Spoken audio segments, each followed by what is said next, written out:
Good morning students, स्वागत है आप सभी का आपके अपने यूट्यूब चैनल स्टडी अड्डा विद विशाल सर में। लास्ट वीडियो तक हमने पढ़ा है चैप्टर नंबर 1, जिसमें हमने केमिकल रिएक्शंस एंड इक्वेशंस के बारे में पढ़ा है विद एक्सरसाइज। ठीक है, आज से हम स्टार्ट करेंगे चैप्टर नंबर 2, जो है आपका एसिड, बेस एंड साल्ट्स। इस चैप्टर को स्टार्ट करने से पहले एक बार हम समझ लेते हैं जो एंशिएंट टाइम था, जो प्राचीन काल था, प्राचीन काल में जो कंपाउंड्स थे जिन्हें हम टेस्ट कर सकते थे, उन कंपाउंड्स को उनके टेस्ट के आधार पर डिस्टिंग्विश किया गया था या उनमें डिफरेंस किया गया था, उन्हें अलग अलग किया गया था। ठीक है, वो टेस्ट क्या थे आपके? नंबर फर्स्ट है सोर, जिसे आप कहते हैं खट्टा। नंबर सेकंड है बिटर, मींस कड़वा। नंबर थर्ड है स्वीट, जिसे आप कहेंगे मीठा। और नंबर फोर्थ है सॉल्टी, मींस नमकीन। तो 4 तरह के स्वाद हुए, खट्टा, कड़वा, मीठा और नमकीन। इन्हीं के आधार पर प्राचीन काल में हम जो पदार्थ थे उनका डिस्ट्रीब्यूशन करते थे, उन्हें अलग अलग करते थे। ठीक है, इसके बाद हम पढ़ेंगे एसिड और बेस के बारे में, और उसे हम पढ़ेंगे डिफरेंस के रूप में। ठीक है, जिससे आसानी समझ में आ जाए आप लोगों की कि एसिड और बेस में डिफरेंस क्या है, किन्हें हम एसिड कहेंगे और किन्हें हम बेस कहेंगे। Number first, those compounds which are sour in taste are called acids. वे पदार्थ जो स्वाद में खट्टे होते हैं क्या कहलाते हैं? एसिड कहलाते हैं। स्वाद खट्टा होता है। ठीक है, जो टेस्ट है वो कैसा होगा? सोर होगा। इसके बाद जो बेस होते हैं, बेस का स्वाद होता है कड़वा।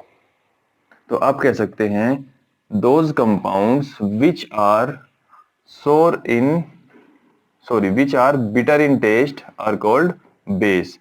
वे पदार्थ जो स्वाद में कड़वे होते हैं उन्हें हम क्या कहते हैं? बेस कहते हैं या अक्षार कहते हैं। ठीक है, एग्जाम्पल देख लीजिए, जनरल एग्जाम्पल्स। जैसे स्वाद में खट्टा क्या कह सकते हैं आप? नींबू। ठीक है, और सिरका, विनेगर। ठीक है, या फिर आप कह सकते हैं ऑरेंज। ऑरेंज मीन्स संतरा। सिरके को क्या कहेंगे हम? विनेगर। और नींबू को क्या कहेंगे हम? लेमन। अब बेस, बेस आप कह सकते हैं जो जिस स्वाद में कड़वे होते हैं। अब स्वाद में कड़वा क्या होता है? नंबर फर्स्ट है, या फिर आप एग्जांपल के रूप में देख सकते हैं, जो आप सोप होते हैं ना, सोप। अगर आप सोप का सॉल्यूशन बनाएं और उसे टेस्ट करें तो ये कैसे होते हैं? आपके कड़वे होते हैं। ठीक है, इसके बाद नंबर सेकंड जो इसकी थ्योरी है वो क्या है? आप कह सकते हैं आर्हीनियस के द्वारा, जो वैज्ञानिक थे आर्हीनियस, स्वांटे आर्हीनियस उनका पूरा नाम था। तो स्वांटे आर्हीनियस ने क्या बताया कि जो एसिड्स होते हैं, एसिड वे पदार्थ हैं जो एक्वस सॉल्यूशन में हाइड्रोजन आयन देते हैं। ठीक है, acids are those compounds which gives hydrogen ion in aqueous solution. ठीक है, तो आप कह सकते हैं इन एक्वस सॉल्यूशन, जलीय विलयन में हाइड्रोजन आयन, इसे क्या बोलेंगे हम? Hydrogen ion H positive. ठीक है, हाइड्रोजन आयन देते हैं, वे क्या कहलाते हैं? आपके एसिड्स कहलाते हैं। एग्जाम्पल क्या होंगे इसके? तो एग्जाम्पल आप देख सकते हैं H2SO4, आप सब जानते हैं सल्फ्यूरिक एसिड होता है। Number second HCl, hydrochloric acid. HNO3, nitric acid. H3PO4, phosphoric acid. H2CO3, carbonic acid. ठीक है, ये हुए आपके एसिड्स। इसके बाद बेस की बात करते हैं। तो जो बेस होते हैं आर्हीनियस के according, bases are those compound which gives hydroxyl ion in their aqueous solution. तो बेस जो होते हैं, बेस वे पदार्थ होते हैं जो एक्वस सॉल्यूशन में, जलीय विलयन में hydroxyl ion OH minus produce करते हैं या देते हैं। ठीक है, अब इसका एग्जाम्पल क्या होगा? एग्जाम्पल के रूप में आप देख सकते हैं NaOH, सोडियम हाइड्रोक्साइड। ठीक है, पोटेशियम हाइड्रोक्साइड KOH। ठीक है, इसके बाद NH4OH, ammonium hydroxide. Calcium hydroxide, जिसे आप स्लेक्ड लाइम भी बोलते हैं, स्लेक्ड लाइम, बुझा हुआ चूना, COH की ट्वाइस। तो इसका एक एग्जांपल ये भी हो सकता है, जो चूना कौन यूज करते हैं? आपके पान वाले जो चूना यूज करते हैं, स्लेक्ट लाइम होता है वो, उसका स्वाद भी कैसा होता है, कड़वा होता है। ठीक है, इसके बाद अब आप लोग सोच रहे होंगे कि सर ये वाटर में डिसोल्व करने पर हाइड्रोजन आयन देते कैसे हैं। ठीक है, तो जैसे हमारे पास क्या है, H2SO4 है, H2SO4 को जैसे ही वाटर में डिसोल्व किया तो H2SO4 ब्रेक होगा 2H पॉजिटिव आयंस में और plus SO4 negative, double negative. ठीक है, इस तरह इसका क्या होगा, आयनन होगा किसमें, वाटर में, आयनाइजेशन इसका हो जाएगा। उसके बाद ऐसे ही HCl होगा, HCl क्या देगा यहाँ पर, H पॉजिटिव, HNO3 भी H पॉजिटिव देगा, H3PO4 भी यहाँ पर H पॉजिटिव देगा और H2CO3 भी H पॉजिटिव देगा, कहां पर, इनके एक्वस सॉल्यूशन में। ठीक है, इसके बाद हम बात करते हैं बेस की। तो बेस में जो NaOH है, मान लीजिए NaOH का एक्वस सॉल्यूशन है, तो एक्वस सॉल्यूशन में NaOH Na पॉजिटिव और OH नेगेटिव देता है। और हम जानते हैं जो OH नेगेटिव या हाइड्रोक्सिल आयन, इसका नाम मैंने बताया आपको, हाइड्रोक्सिल।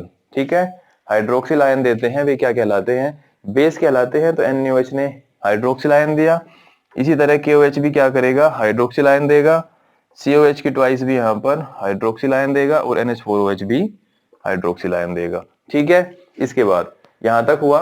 इसके बाद हम देखते हैं जो आपके एसिड है, एक बात और है, जो एसिड वर्ड है, एसिड वर्ड कहां से डिराइव हुआ है, इसकी उत्पत्ति कहां से हुई है। जो एसिड वर्ड है इसकी उत्पत्ति हुई है एक लैटिन वर्ड, लैटिन भाषा का एक वर्ड है जिसे हम कहते हैं एसियर।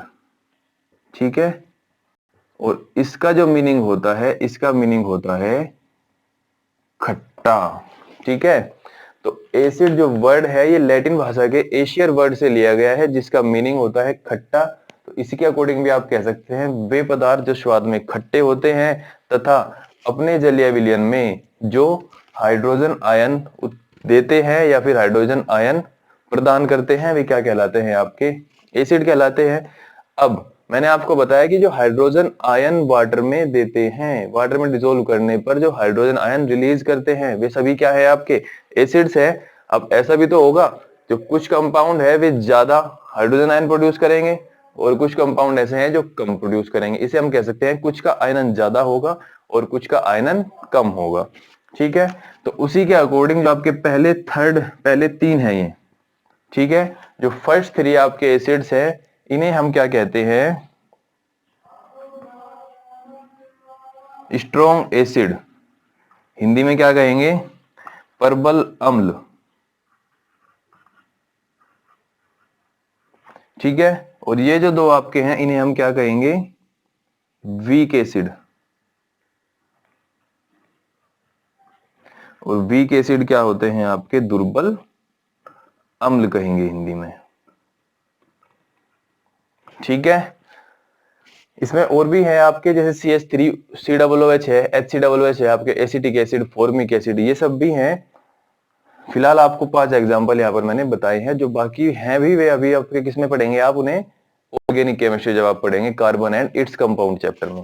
ठीक है, तो स्ट्रॉन्ग एसिड और वीक एसिड दो पार्ट होते हैं, एसिड के दो टाइप्स के एसिड होते हैं। स्ट्रॉन्ग एसिड कौन से होते हैं, जो हाइड्रोजन आयन ज्यादा प्रदान करते हैं या ज्यादा हाइड्रोजन आयन रिलीज करते हैं।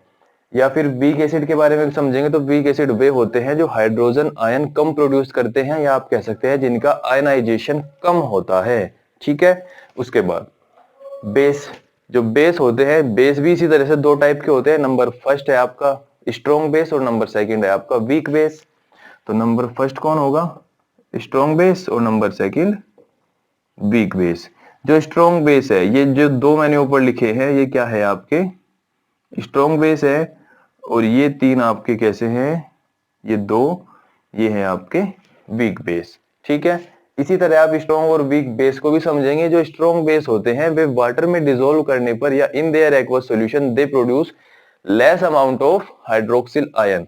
जो आपके वीक बेस होते हैं, दुर्बल अक्षार होते हैं, वे क्या करते हैं, जब उन्हें जल में घोलते हैं तो वे लेस अमाउंट, कम मात्रा किसकी देते हैं, हाइड्रोक्सिल आयन की।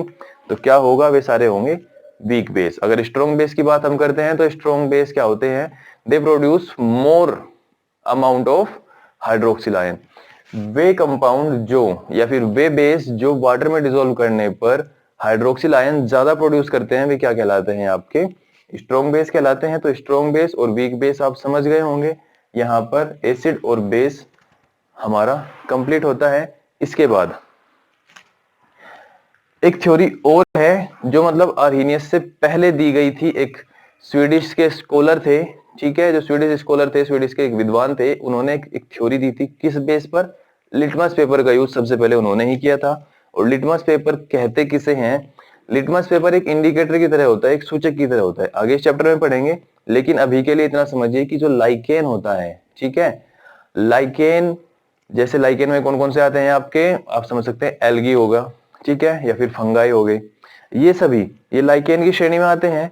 तो जो लाइकेन्स हैं, लाइकेन का अगर हम सॉल्यूशन बना लेते हैं, ठीक है, तो जो वाटर होगा, जो लाइकेन का सॉल्यूशन होगा, वो किस तरह काम किया जाएगा? वो यूज किया जाएगा आपका इंडिकेटर की तरह, ठीक है। इंडिकेटर की तरह कैसे? मान लीजिए इन्होंने कहा था, जो स्वीडिश आपके स्कॉलर थे, उन्होंने क्या कहा था कि जो लाइकेन का सॉल्यूशन है, जिसे हम लिटमस कहते हैं, उस लिटमस सॉल्यूशन को अगर हम एसिड और बेस के साथ रिएक्ट कराते हैं तो एसिड्स जो होते हैं, एसिड वो लिटमस पर क्या प्रभाव दिखाते हैं? अपना लिटमस को रेड कर देते हैं, और जो बेस होते हैं वो लिटमस को ब्लू कर देते हैं, ठीक है। लिटमस को कैसा कर देते हैं? Base blue. अब लिटमस सॉल्यूशन की फॉर्म में भी होता है और लिटमस पेपर की फॉर्म में भी होता है। अगर हम क्या करते हैं, एक एब्जॉर्बर पेपर को, ठीक है, एक स्याही सोखता जो पेपर होता है, उसे क्या करें हम, लिटमस का जो सॉल्यूशन हमने बनाया है उस सॉल्यूशन में डिप करें और सुखा ले। तो सुखाने के बाद जो पेपर होगा, वो पेपर यूज किया जाएगा एज अ इंडिकेटर, एक सूचक के रूप में। तो उसी के आधार पर उन्होंने क्या संकल्पना दी थी, क्या थ्योरी दी थी कि वे सब्सटेंस या वे कंपाउंड्स जो लिटमस को रेड कर देते हैं क्या कहलाते हैं? एसिड। और वे कंपाउंड जो लिटमस को ब्लू कर देते हैं वे क्या कहलाते हैं? आपके बेस कहलाते हैं या अक्षार कहलाते हैं, ठीक है। अब एक क्वेश्चन और है यहाँ पर, आप कहेंगे कि सर जो वाटर है H2O, आपने लास्ट चैप्टर में बताया था कि जो वाटर होता है वो हाइड्रोजन आयन और हाइड्रोक्सिल आयन में टूटता है, वो भी ठीक है ना, H+ और OH- में ब्रेक होता है। तो इसे हम क्या कहेंगे? एसिड कहेंगे या बेस कहेंगे? लेकिन यहां पर क्या होगा, जो हाइड्रोजन आयन है, अगर हाइड्रोजन आयन का अमाउंट 10 है तो हाइड्रोक्सिल आयन का भी अमाउंट 10 ही होगा। दोनों की क्वांटिटी बिल्कुल सेम होगी, और जब दोनों की क्वांटिटी सेम होगी तो दोनों एक दूसरे को न्यूट्रलाइज कर देंगे। इन दोनों ने एक दूसरे को क्या कर दिया? न्यूट्रलाइज कर दिया। तो जो वाटर होता है, वाटर न्यूट्रल होता है, ना वो एसिड होता है और ना ही बेस। किसकी बात कर रहा हूं मैं? जो प्योर वाटर होता है, ठीक है। तो आज की वीडियो में केवल इतना ही। अगर आपको वीडियो पसंद आया है तो इसे लाइक कीजिए, अपने साथियों के साथ शेयर कीजिए और साथ ही साथ चैनल को सब्सक्राइब कर दीजिए। अगर आपको इस संबंध में कोई डाउट है या कोई क्वेरी करनी है तो आप कमेंट सेक्शन में लिखकर हमें बता सकते हैं। किसी बच्चे को अगर इस चैप्टर के या फिर इससे पहले जितना भी मैंने वीडियोस कराए हैं उन सभी के आपको क्या चाहिए, PDF नोट्स चाहिए, तो आप डिस्क्रिप्शन में दिए गए टेलीग्राम लिंक को ज्वाइन कर सकते हैं। Thank you very much.